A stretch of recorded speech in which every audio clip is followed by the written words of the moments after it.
We are learning a lot about the teenage brain and alcohol. In fact, new research is coming out all the time. We know that teenagers, as they develop, actually have not yet learned to anticipate the consequences of their actions. That old saw about teenagers feeling invincible happens to be true.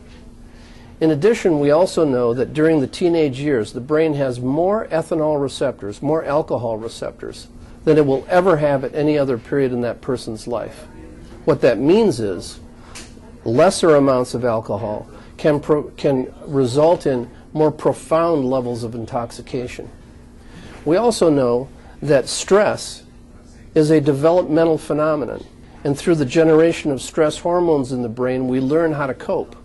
Alcohol directly interferes with that process.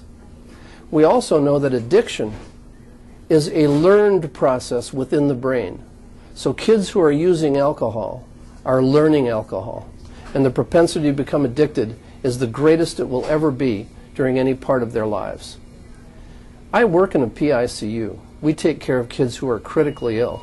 We see kids day in and day out who have used alcohol and abused alcohol. Kids are dropped off here not breathing, they have no heart rate, they're hypothermic, they have no blood pressure. We see kids yearly who die of acute alcohol intoxication.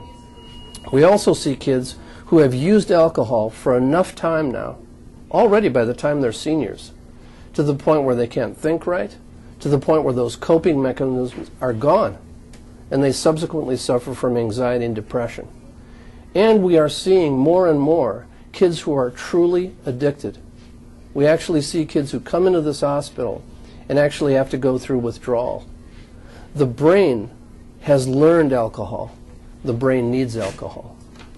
There's another aspect of this that we see that people kind of don't think about when they're using alcohol.